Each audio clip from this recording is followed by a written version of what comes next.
This is Mahri, success coach, angel tarot card reader, and reconnective healer, coming to you from the base of Mount Shasta in McLeod, California.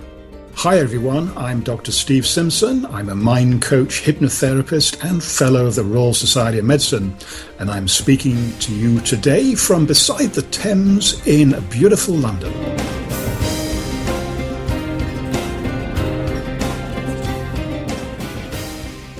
Well, hello there. We are having an ongoing conversation. We, that is Dr. Stephen Simpson, also known as Dr. Steve, and I have already discussed some of the many ways we can attract luck into our lives. 1, goals. 2, confidence. 3, visualizing. And 4, mindfulness. And today, we're discussing havening. Dr. Steve, how are you today? I'm very good, Mahri. What about yourself? Oh, I'm doing brilliantly. I'm so excited about this show. Yeah, me too. Yes. Bursting out of my chair. Hold me down. You know, I'd first like you to share with our listeners a little of your background and what has brought you to this type of philosophy. How long have you got? I'll give you the very short story. Yes. I had a pretty conventional background. I with a lot of struggle, I got the right grades to go to medical school, and I enjoyed medical school, and I trained as a surgeon afterwards, and had, like most young doctors in that time, I had absolutely no interest or believe in anything that we used to call in those days quack medicine. I think it's now called complementary medicine or alternative medicine. So I was highly skeptical, but I became increasingly disabled with pain and with problems affecting my lower back. They related to a couple of rugby playing injuries that I'd had when I was a few years younger. And it got so bad that my wife had just had our first baby, a lovely little girl called Lucy, and I couldn't even pick her out of her cot, when she was crying. And nor could I carry shopping. So this story started in a supermarket in a village in Lanarkshire called Straven that you probably might know. I well know it, yes. And I was in the supermarket there helping my wife put the stuff in the bags and usually getting the wrong thing in the wrong bag. The lady on the checkout, she said, "Why is that big, strong husband of yours not carrying the bags?" And my wife said, "Well, he would like to, but he has a back problem and he can't carry weights." And so she said, he needs to go to see Jan de Vries in Troon. Now, you probably don't know that name, or do you? No, okay. Well, he was a Dutchman and practiced natural medicine. And anybody who didn't get satisfaction from their doctors in that area, they all went to see Jan de Vries. So I went to see him, and he gave me some acupuncture. And I only really went because my wife bullied me into it. And I didn't feel any different at all. So I got home in a bad mood, and my wife said, how did I get on? And I said, well, I don't feel any better. And I've had needles in my back. I've probably got AIDS or something. So she phoned this poor guy up in the morning, and he said, "Oh, no, you don't need to." No, that evening, actually. And he said, "No, you don't need to worry about that. We use sterile disposable needles." So that sort of reassured me. And I thought nothing more of it until I woke up the next morning, and I literally jumped out of bed. For the first time in about 3 or 4 years, I had no pain at all. Brilliant. And of course, when something like that happens to you, you suddenly go from being a skeptic to being the strongest possible supporter of acupuncture. And that's what I did. I bored my patients, I bored my friends, so much so that a couple of them actually had training themselves. And I had training in acupuncture. And in another couple of years, I became one of the first doctors in the UK who was trained as a trainer in acupuncture to train other doctors. So that's where it all started. And it's been a very long, exciting journey since then, with many blind alleys or cul-de-sacs, but I think they all helped with the arc of the journey. This is so wonderful because we have never actually met. And, you know, the thing is that we were brought together by writing for the book The Change, which is one of the top sellers on the industry on self-empowerment. And this is a journey that I have been on ever since I can possibly remember. I was raised in a different way through probably more like Mary Baker Eddy, the Christian Science philosophy, think well, be well, and so my journey has evolved from that standpoint. And I've been on the woo-woo journey to many other people with eyes rolling all around me, wondering how have I managed to attain what appears like luck in my life. In fact, just the other day, Harry had a visitor, and when she came in, she looked at me and I was painting. I was actually just putting finishing touches on a painting. And she says, "Oh my goodness, Mahri, you can paint too? What else is there you can't do?" And I said, "There's nothing I can't do that I want to do." And it just, her name that she gave it was luck. And I thought, oh yes, this is it. It's everything that I choose to do that I really want to get involved in, I do. And it's successful because I feel passionate about it. And what's more, my thing on the internet is giving choice a voice. So we do come from different originalities, but how wonderful it is that we can honor each other's point of view. And indeed so. And your friend chose a good word when she said, how can you paint? How can you sing? How can you do all of these things? You must be very lucky. Well, you are, and that's the truth. But what your friend probably didn't realize, that luck is not random. I mean, there's some luck that is, and later in the series we're going to talk about that. But there is here some scientific research that backs this up, because the truth is that people who are prepared to try new things with a non-judgmental attitude, and especially not saying this is going to be impossible, they put themselves into the right position more often than the skeptical person who says, nah, I'll never be able to do this. I was told at school that I was lousy at painting or singing or whatever. So that's the first thing. You're prepared to try stuff. The second thing is you don't have any self-limiting beliefs. The third thing is you do things fundamentally, I'm guessing here, because they're fun. You like doing different stuff. And guess what? The more different things you do, sooner or later, you're going to find yourself being really, really good at least one or two of those.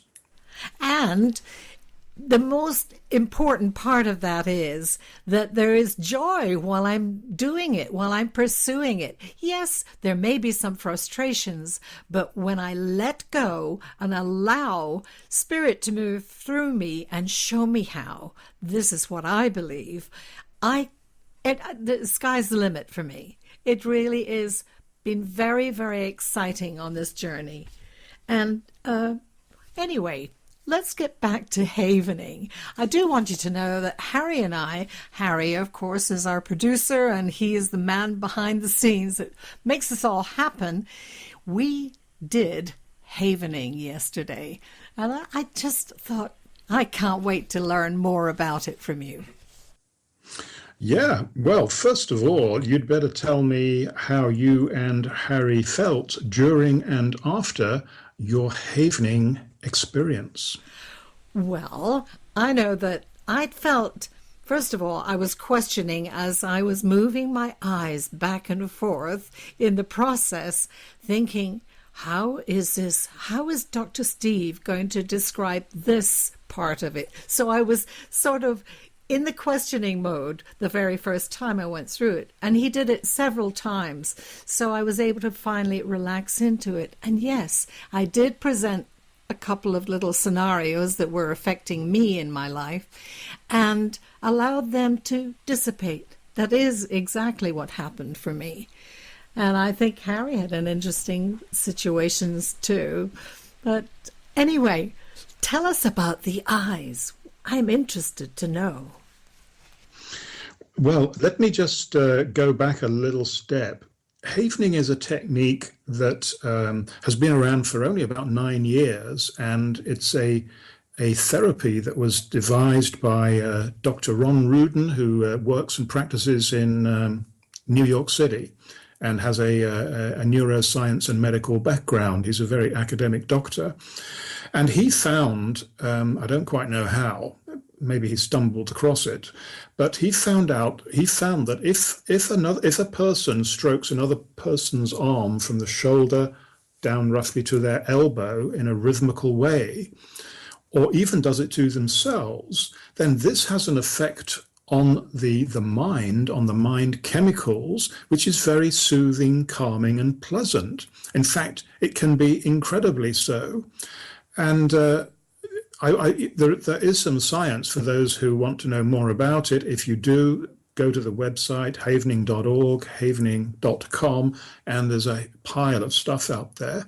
But the fact is that I first came across it about 3 years ago when a good friend of mine introduced me to the subject. And I just got fantastic results immediately on myself and, more importantly, with my clients.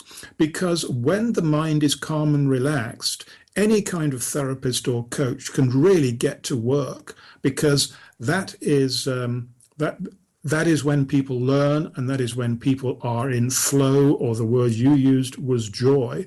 So it's a shortcut to joy. It's a shortcut to flow. And the feeling of just rubbing your arms, there's such a calming effect just in that itself. And I think of a mother with a child, all the different possibilities, not just that, but people tending to older people who often haven't been touched in a long time. Yes, it's important. And I've also been thinking about those perpetrators of horrendous crimes, how some of those people are so troubled and have not been touched for a long time because people have been afraid to even go near them. Yeah, you're absolutely right. And this is just my humble opinion, but I think that havening works by some deep-rooted reptilian reflex. And the example you gave of the mother soothing the child is a very good one. The mother doesn't need to know what the word havening is. She doesn't need to know how this touches. She just does it. And it's not just mothers. It's all human beings. Our natural instinct when somebody is hurt or upset is to put our arm around them and to stroke their arm. But you're quite right. In today's society, you have to be a little bit careful about that. And doctors have to be careful about touching patients, and therapists even more so. And whilst there are very good reasons for that, I think it's a shame that healing and medicine have moved away from touch, because touch is fundamentally a very good thing to do to another person. And as you so rightly said, there are some people who haven't been touched for years, and they are missing an awful lot from that. And you see, part of my practice has been to go out and entertain for people who are shut-ins, people who are in retirement homes that never get to go outside. And aside from just singing for them, I found myself sitting with them, holding their hands, and the joy that would come into their face when I just sat with them for a moment was enough to just make my day go well. And I thought, wow, if I could just spend an hour a week doing something like this, what a difference I have made. And it wasn't just the sound of my voice. it was the touch. I knew that and felt it immediately. And of course, I mentioned, I'm still a biologist at heart, even though I'm interested in so many different things now. But from an evolutionary point of view, Homo sapiens, that's us, men and women, we are a social species. We are not mavericks who plow their own lone furrow by and large. We have a need to belong to a wider community and a need to be accepted by the wider community. And that is why the kind of work that you do with these people who are in a restricted community, why you are literally a breath of fresh air to them. And the other part of that is that there were times when I went in there that I recognized that the majority of them were so heavily medicated that they didn't even recognize what was going on. Other times they were totally with it. And it was sad for me to see this because I recognized the times when they were out of it and the times when they were connected.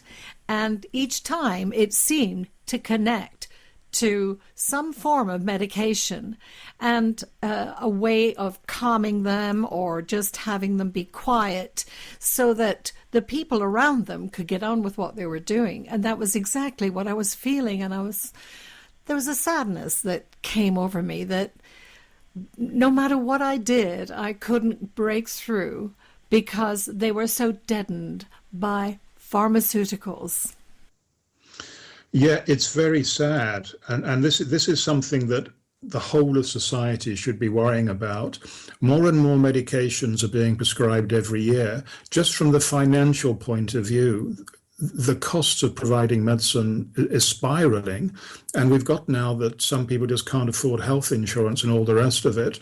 Now, whilst it's true that some medicines are very effective and they're needed for specific conditions, a lot of medicines aren't. And the justification for using them is often very thin indeed. And when editors of prestigious medical journals actually say that they don't believe some of the research that is being published, or they think invalid conclusions are being drawn from the data that's being studied, then I think we should all be very worried. And sadly, it's not just in the field of medicine, it's in the field of veterinary medicine as well. And the chemicals that are given to cows to make them carry on producing milk, and the antibiotics that are given routinely to chickens and to pigs, and the chemicals that are given to cattle before they're slaughtered. I mean, these are all things that are going into the food chain that we don't need. And I don't think that we fully understand what consequences of that may well be.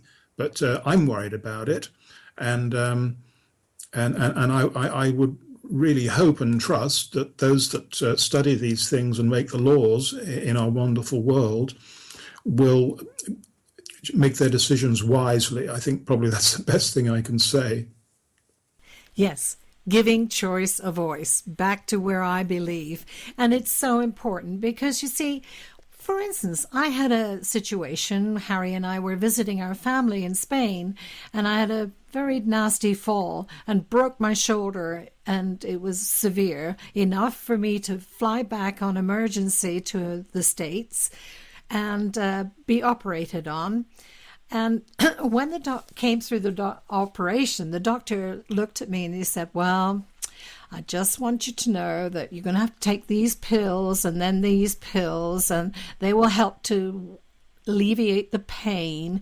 And it's going to be at least 3 weeks before you can get much movement there, and etc. And I understood and I respected him as a doctor, went home, and then something clicked in and said, okay, do we need to be taking these pills? Let me just see, how can I overcome the discomfort I'm in? And so I worked on that. I talked about it to myself. And short story, I went back for a checkup in 2 weeks. And the doctor said to me, Okay, well, let's have a look. Let me see the movement in your arm. And I just shot my arm right up above my head. And he looked at me and he grabbed the paperwork and he looked at it and he said, wait a minute, what was the date of your operation? I said, October the 13th. And he said, but this is just November 2nd. What's going on? I said, well, it's called I chose to be ahead of the curve. I chose, first of all, not to use all the medications that were given me. I used my mind over matter. And this is where I am just now. So I'm very, very well now. I'm feeling good. I still have a steel, titanium joint in my arm, but that is all. No medication, and feel great. Yeah, well, that's a wonderful example. And if I could just go a little further back than the thing that happened to you.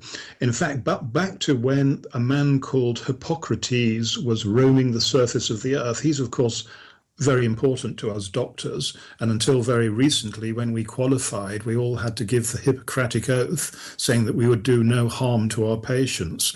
I think we need to all remind ourselves of that. But anyway, one of the things that Hippocrates said, he said, inside every one of us, we have our own doctor. So, I mean, he got it. How many years ago was that? Was it 2,000 years or 2,500 years? And how we all managed to forget things. What a shame. Yes, and just a gentle reminder each day, I am my own healing. I am my own voice. I make my own choice. Wow. Hey, that was deep, wasn't it? Pretty deep, but wonderful. So, actually, there's another example that I'd like to share with you and the listeners.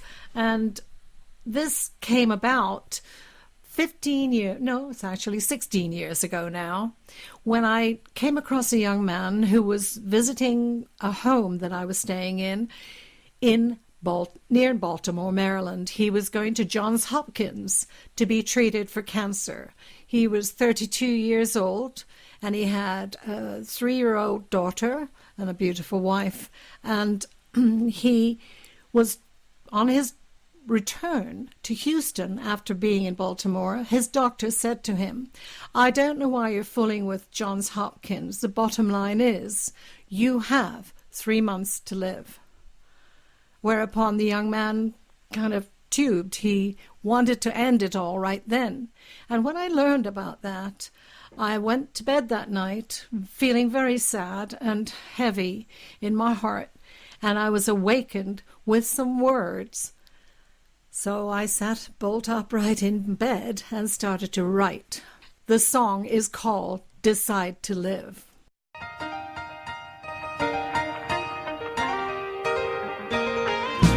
Why give up my power to something that was said, that was a heavy sentence that I laid upon my head.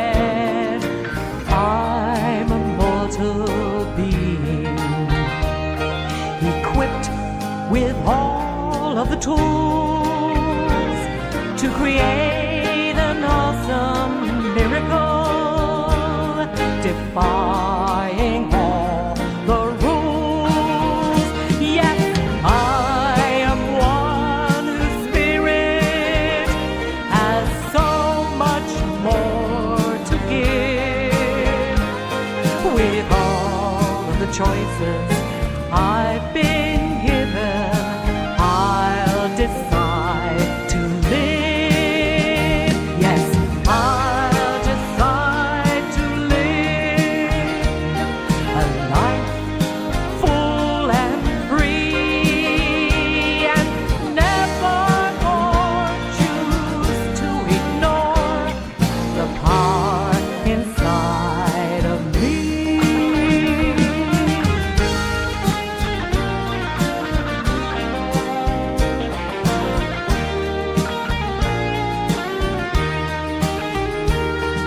There's a reason that I came here, to spend my time on earth.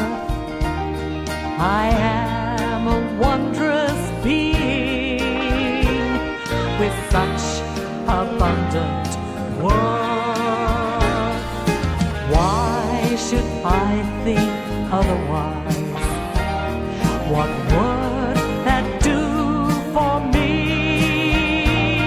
No, now I'm choosing positive. Yes, now the light I see.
The end of the story is this. It is now 2016.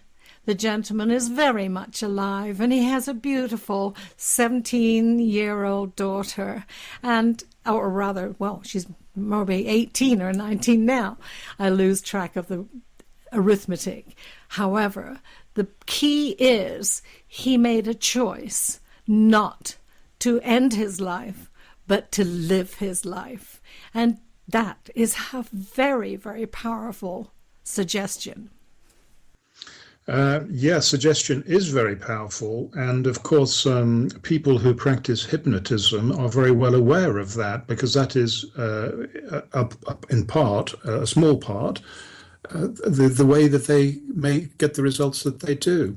But the other people that are very powerful hypnotists, probably more so, are the doctors, because they wear the white coats, they have that aura of authority, they have a vast experience and knowledge, and thankfully the doctors in society are still respected, probably more than any other profession, and that puts an even greater responsibility on all of us to earn that respect. But because of all of that, when we say to a patient, you know, I have to tell you, you only have 3 months to live, most people would accept that. And guess how long they would live? Yes, it was a short time, if they believed it, if they chose to go down that path. Yeah, I mean, I've seen this so many times. I mean, I remember one of my patients who he was healthy, but he used to come to me every month for a blood pressure check, and his blood pressure was always normal. And I asked him once why he came, and he said, well, all of the men in my family, they've all dead from heart disease by the time they reached 50.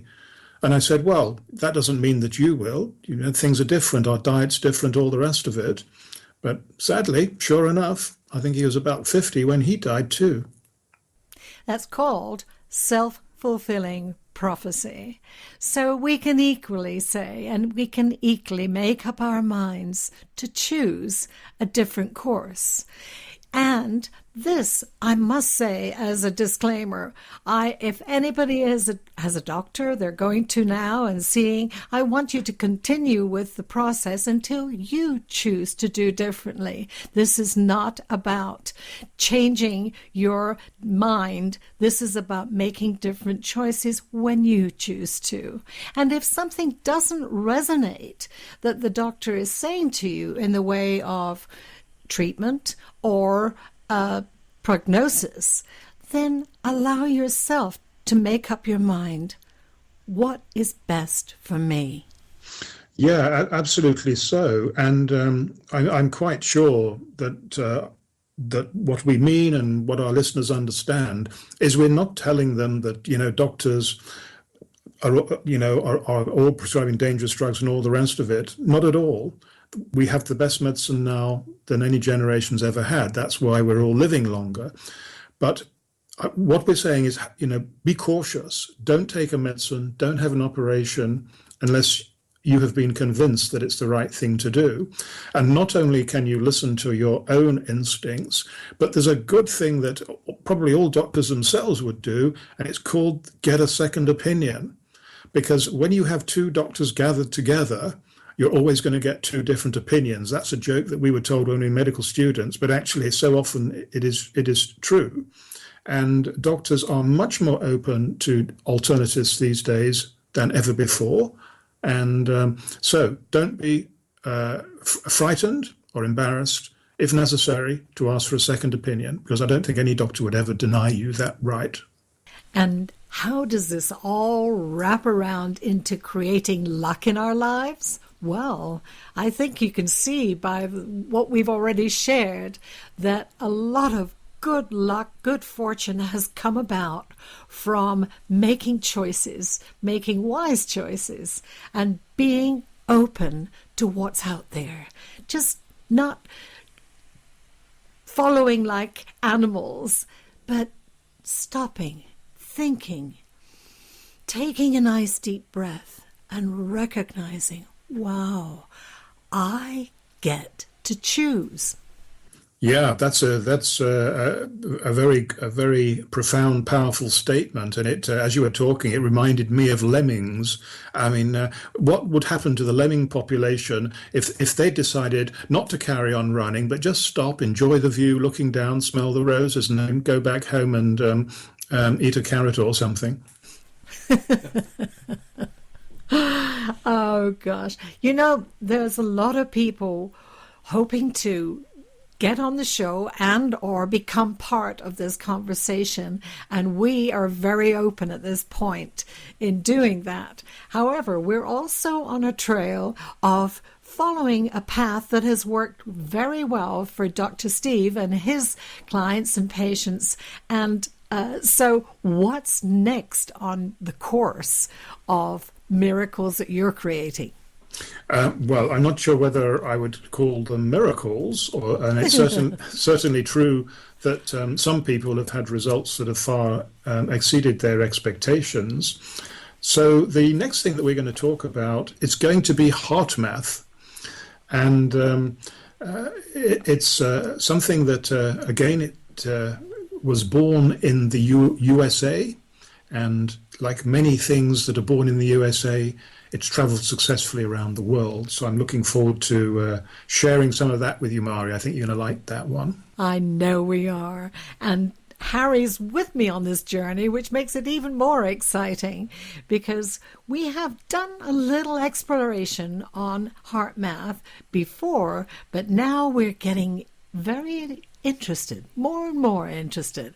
So let's look forward to next week when we talk heart math. Yeah, I can't wait for it. And as always, we want to hear from listeners. We want you to hear what you think about our shows. We want your questions, your comments, examples. And if you think there's anything that we could help you with on the show, don't be shy. Let us know. And we'll see you next week.